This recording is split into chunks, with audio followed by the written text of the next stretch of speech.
Okay, good evening. तो चलिए continue करते हैं।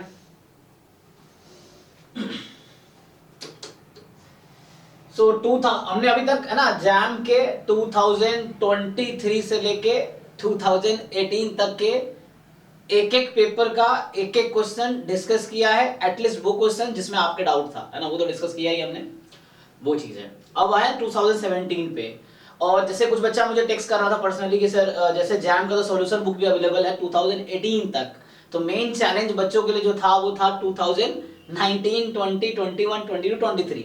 18 तक का तो मार्केट में सॉल्यूशन बुक है ना, दो ऑथर के बुक है, अमित सर का एक और मार्केट दूसरा बुक है आई थिंक। हाँ, सो तो सॉल्यूशन बुक है स्टिल। 18 तक का सॉल्यूशन तो है 2005 से 18 तक का। फिर भी जरूरी नहीं है कि जो बुक में सॉल्यूशन लिखा है वो बेस्ट सॉल्यूशन है ना। आपका सॉल्यूशन मेरा सॉल्यूशन उससे बेटर हो सकता है। तो जरूरत है हमें अपने तरीके से सोचने की, ठीक है ना। तो आप ब्लाइंडली मत उस सॉल्यूशन पे रिलाई करो, मतलब ठीक है अगर नहीं हो रहा है सॉल्व तो सॉल्यूशन देखो, समझो, इट्स फाइन। बट अब ट्राई करो कुछ नया है ना अपनी तरफ से। हो सकता है तुम जो सोच रहे हो वो बुक में वही किया हो, इट्स फाइन, तो भी कोई दिक्कत नहीं है। बट आपको है ना ट्राई करना अपने तरीके से पहले।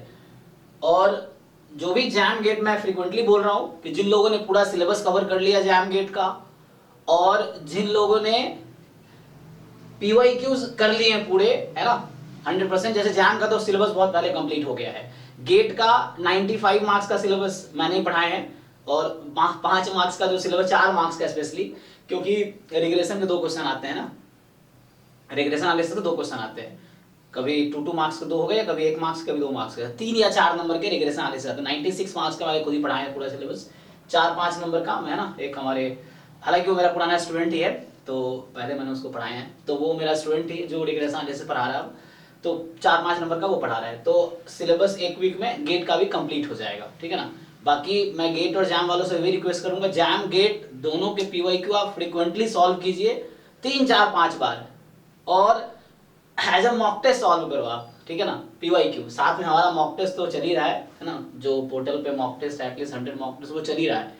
और गेट का भी एक पेपर अपलोड हुआ है फुल लेंथ अभी, और अपलोड होंगे बहुत सारे, वो ऑलरेडी प्रोसेस में है।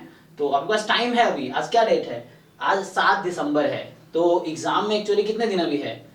11 दिसंबर होता तो जनवरी फरवरी 2 महीने अराउंड ना, 65 डेज अराउंड, 64 डेज बचे हैं। 64 डेज बहुत है। अगर कोई बच्चा जो बीएससी ठीक से किया है ना, तो उसके लिए 60 डेज एनफ है जैम प्रिपरेशन के लिए। मैं बता रहा हूँ, जो अच्छा बच्चा है, जो कॉलेज में जो टॉपर्स, मतलब जो एटलीस्ट सिंसियर स्टूडेंट जो बीएससी में हैं, तो चूंकि वो नॉलेज बहुत ज्यादा हेल्प नहीं करेगा कि आप जैम सीधा क्वालिफाई कर दो, कॉलेज से जाके आप दे दिए एग्जाम, कॉलेज वाला पढ़ के तो नहीं होगा, क्योंकि कॉलेज में प्रॉब्लम सॉल्विंग नहीं सिखाया जाता है ना वहाँ पे ज़्यादा। वहाँ थियोरेटिकल अप्रोच होते हैं, एकेडमिक अप्रोच होते हैं, प्रोफेसर आते हैं, सॉल्यूशन लिखते हैं, क्योंकि मैं भी उसी है ना एजुकेशन प्रोसेस से आया हूँ तो वहाँ। लेकिन यहाँ पे आपको प्रॉब्लम सॉल्विंग है। तो मैं ये कह रहा हूँ, जो बच्चा बीएससी में बहुत अच्छा पढ़ने में है, तो उसको क्या जरूरत है, उसको बस अपना प्रॉब्लम सॉल्विंग स्किल ठीक करनी है, क्योंकि थियोरेटिकली वो अच्छा ऑलरेडी है। अगर आपके कॉलेज में बहुत अच्छे मार्क्स आ रहे हैं तो मतलब आप थियोरेटिकली ठीक हो, तो आपको जरूरत है प्रॉब्लम सॉल्विंग स्किल ठीक करने की, है ना। ये चीज है, क्योंकि एग्जाम में प्रॉब्लम आते हैं, तो प्रॉब्लम क्या होता है, बच्चा थ्योरी बहुत जानता है, क्वेश्चन कर नहीं पाता है, तो उसके लिए जरूरत है, उन बच्चों के लिए 60 दिन भी बहुत है।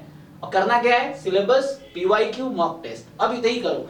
असाइनमेंट मन है तो कर लो, ठीक है, टाइम है तो असाइनमेंट भी कर लो, syllabus, PYQ, assignment, mock test, ये है।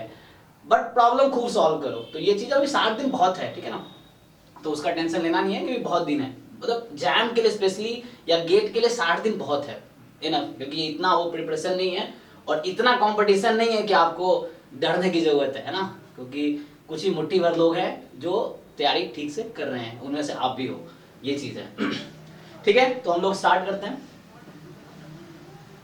ओके, बाकी पिछले 4 साल से मैं जैम पढ़ा रहा हूँ, पहले ही बोला है। तो second, third, fourth, fifth, six, मतलब बीते 4 साल में तुम कोई भी नंबर बोलो उस रैंक का बच्चा हमने प्रोड्यूस किए हैं, ठीक है ना। 1 छोड़ के, अभी 1 बाकी है ना, तो होपफुली इस साल 1 भी हो जाएगा, ऐसा मुझे लग रहा है, ठीक है ना। बाकी 2, 3, 4, 5, 6, 7, 8, 9, मतलब पिछले 4 सालों में हर रैंक का बच्चा हमारे यहाँ से निकला है, ठीक है।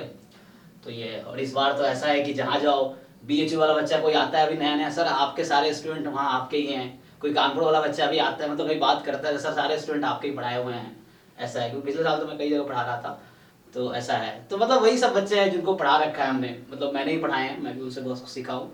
तो इस बार मुझे पता नहीं ऐसे क्यों लग रहा है फर्स्ट रैंक भी इस बार आ ही जाएगा, तो सारे रैंक पूरे हो जाएंगे ऐसा है, देखते हैं। चलो जो भी डाउट्स है 2017 के पेपर में आप चैट में लिखो, मैं सॉल्व करता हूँ, ठीक है।